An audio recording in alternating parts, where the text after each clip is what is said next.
Magandang araw sa inyo mga ka-chicken. Ayan, welcome back dito sa channel mga ka-chicken. Nandito na naman si Ed Leon. Babalik sa inyo mga ka-chicken.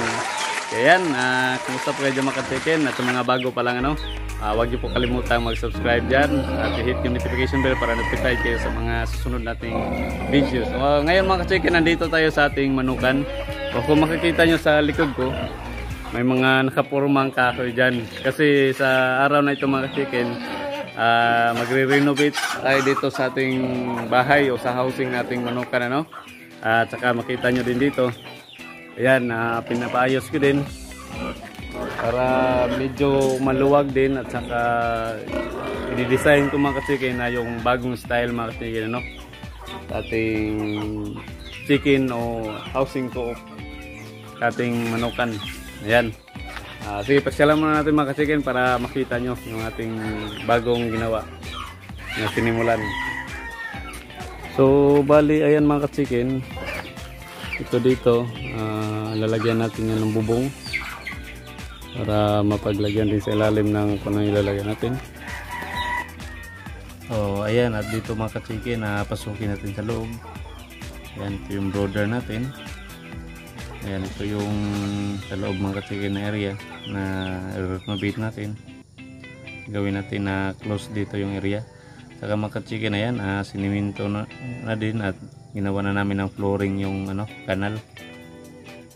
Ayan, ayan sa gilid na ayan, lagyan natin yan ng hollow block para close na close. Yung mga pinya natin, inanon lang natin sa gilid. Ayan, dyan i-close natin para talaga maging sarado yung area, Yan, ito na yan yung natin, renovate natin na area natin.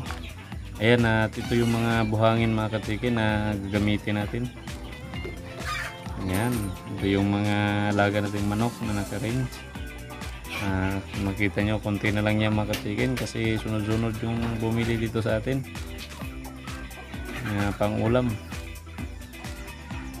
panghanda. Ayan, ito yung nakita nyo mga ka-chicken, yan yung area na yan.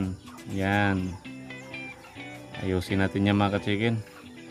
Moments later. So ayan mga ka-chicken, nalagyan na din ng bubong dito sa ginawa natin extension sa may bodega natin. Ayan, at saka dito, ayan, nakapaglagay na sila ng hollow block sa gilid mga ka-chicken, Yan, makita nyo para maging close na yan. Mali dalawang patong ng hollow block mga ka-chicken paikot ang ating bahay ng manok. Yan, kita ko na medyo maluwag sila dito sa loob para magiging komportable sila para paglagay na din natin yung ibang manok natin dito ay mayroon talaga silang masilungang maayos. Okay, yan, close na close yung gagamitin ko din mga ka-chicken. Dan aside sa hollow block, yung yan paikot, kayong taas mga ka-chicken ay lagyan ko lang ng screen yan o yung net yung gagamitin natin. Yun na yung brooder natin mga ka-chicken, makita nyo nilipat ko na doon para mas maluwag talaga dito na area. Kaya siniparit na natin doon. Maayos naman yung pinaglalagyan. Yan, ayos to mga ka-chicken pag matapos na ito. Yan yung punan nila, tatanggalan din natin yan kasi ayusin natin. Yan, ito yung dating daanan mga ka-chicken papasok dito sa manukan. Pero ayan, ngayon makita nyo doon, yun yung ating pintuan, yun yung bagong pasukan natin, nilipat natin doon. Okay, ayos na ayos to mga ka-chicken. Pag matapos na, bali ngayon ongoing pa mga ka-chicken yung pagtatrabaho ng ating bahay ng manok na renovate. Yun yung bubong, baklasin pa, hindi pa natapos binaklas. Ayan mga ka-chicken, ito yung pinalinisan natin na kawayan. Ito yung gagamitin natin doon sa ating bahay ng manok o renovate na chicken coop natin. Ayan, pasukin natin dito mga ka-chicken sa loob. Yan, ongoing pa rin yung trabaho nila ngayon mga ka-chicken.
So dito mga chicken, yung pinaka-hanging cage natin dito sa gilid. Yan na may ano din tayo. Karoon tayo ng kulungan dito sa gilid ng ginawa natin na bahay ng manok. Yan, multi-purpose ito mga chicken. No?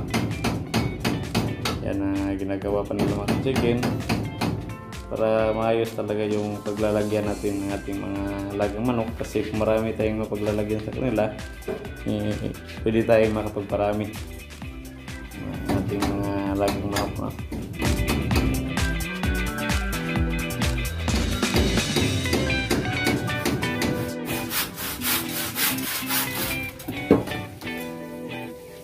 Several days later. O ito na mga ka-chicken, yung ating pag-renovate sa ating bahay ng manok. Ayan, makita nyo mga ka-chicken dito sa likod ko. Yan, nasa ano na tayo mga ka-chicken, mga 90% yung completion natin sa pag-renovate natin sa ating bahay ng manok o yung chicken coop natin. So ito mga ka-chicken ay una dito sa ating yung ginawa natin na extension, yung ano natin pinaka budiga, yung nilalagyan ko ng brooder sa loob, at saka ito na nilipat ko na yung isang brooder natin, brooder cage na dati dito natin nilagay. Ngayon dyan ko na nilagay para magkaroon ng medyo maluwag na space doon.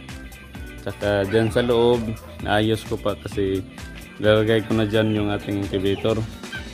At dito mga ka-chicken, ayan, nasa 90% pa mga ka-chicken yung completion sa ating pag-renovate ng ating chicken co-op, ano, o yung bahay na ating manok. Yan, makikita nyo. Ayan na yung itsura niya mga ka-chicken.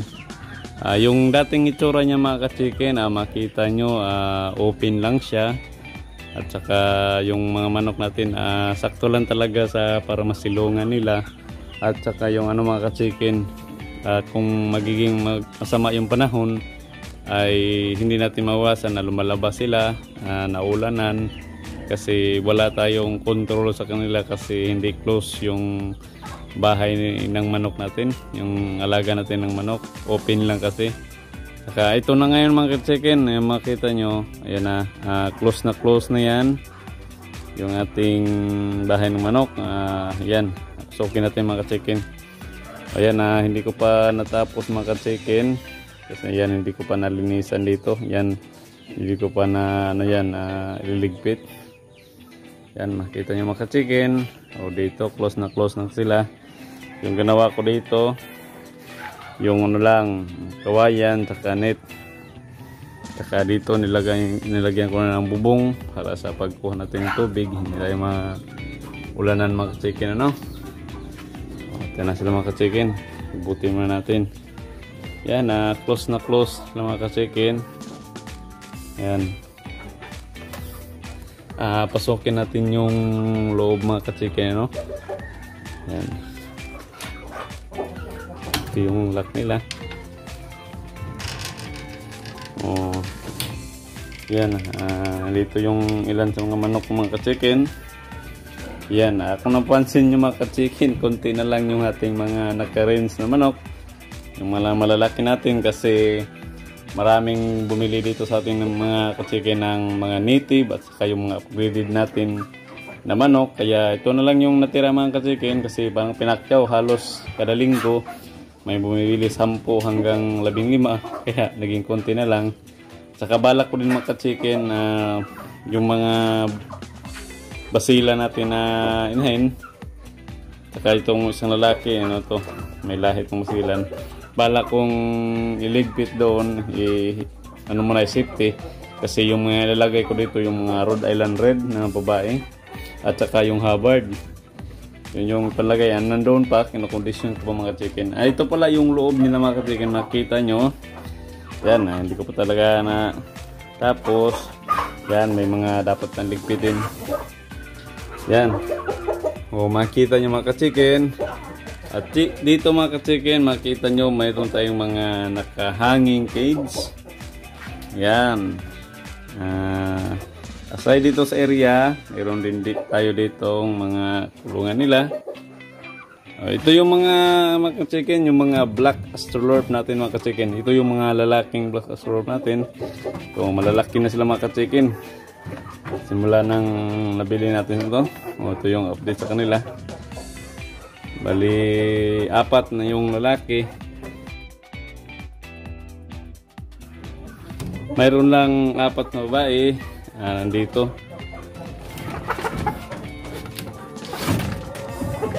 Ayan mga chicken, yung mga black astrolorp natin. Bawal lumabas. Diyan muna kayo.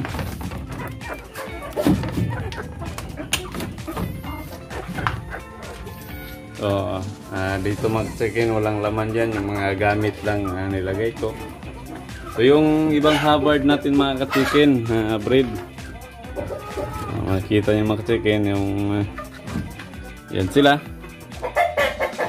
Mga Hubbard. Yung isa nagiya. Okay. Dito din yung ibang Hubbard natin. Yun sila. Yan. Gusto na lumabas. Diyan lang muna kayo. Yan.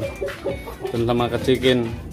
At ito, kaya kung sinasabi mga ka-chicken na 90% pa na hindi tapos kasi yung ating hapunan ng mga manok, ito, yung dinadapuan nila tuwing gabi, yung tinutulugan nila, ay temporary pa lang ito mga chicken, hindi ko pa naayos kasi anuhin ko pa yan, nalagyan ko pa dito ng medyo extinction, yung hindi masyadong mataas, lalo na yung kung ilalagay natin yung ating mga ibang heritage dito.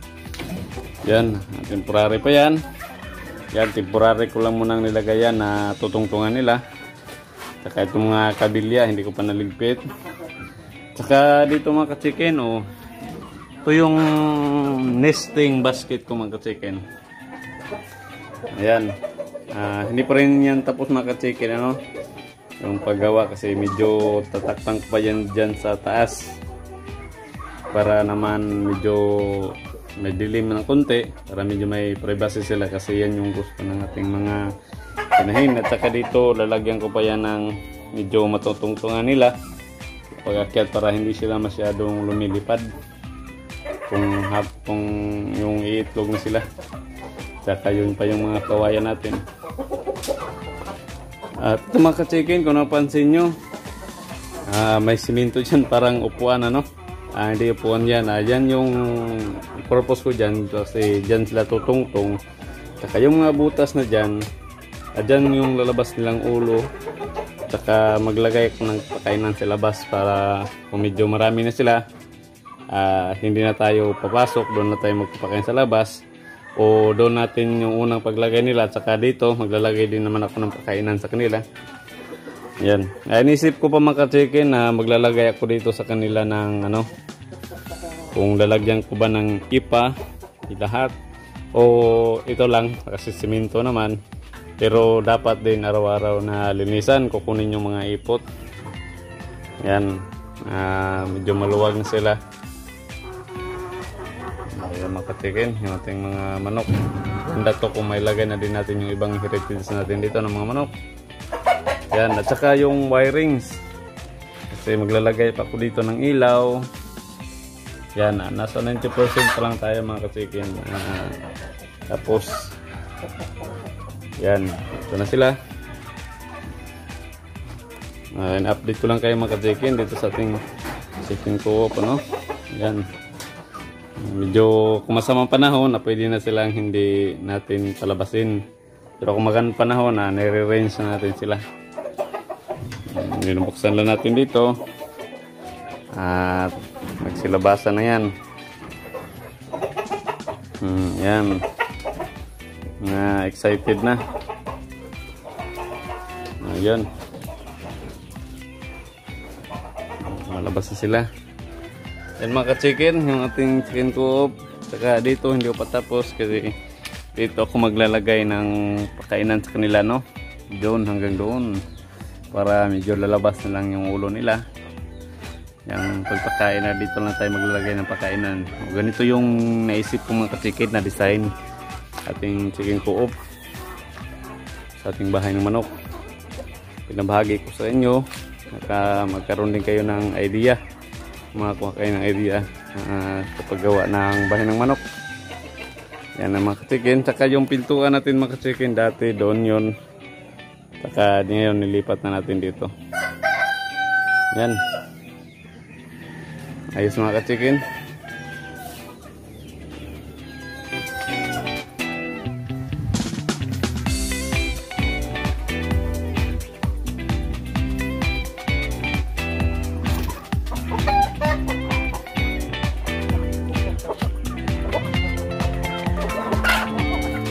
So ayan mga ka-chicken, nakita nyo na yung ating chicken co-op, ano?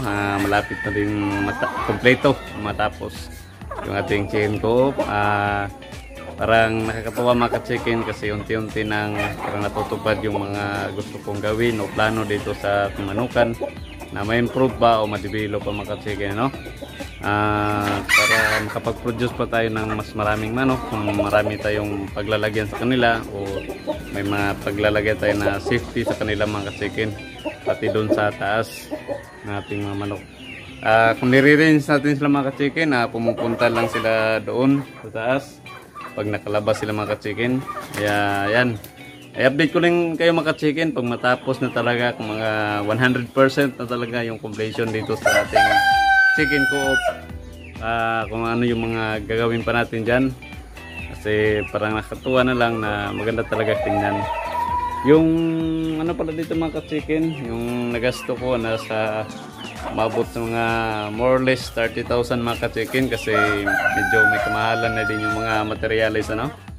Pero okay naman kasi investment yan, hindi yan tutawagin natin na gastos pala. Yung na-invest natin dito ay nasa mga more or less 30,000 na.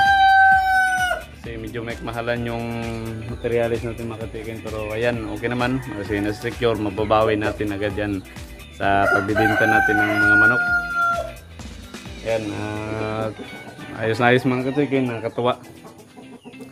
Yan, update ko lang kayo ulit mga ka-chicken kung ano pa yung mga gagawin natin dito sa ating manukan at sa ating chicken co-op, ano. Maraming salamat sa inyong panonood at saka walang sawang suporta dito sa channel. At kung ikaw hindi ka pa nakapag-subscribe dito sa channel, please do subscribe and hit the notification bell para updated kayo sa mga susunod nating videos. Ayan, at kung nakasubscribe ka na mga ka-chicken, maraming salamat po. At saka paki-like na rin po mga ka-chicken yung video natin ito bilang suporta dito sa ating channel. Sorry, it's DJ.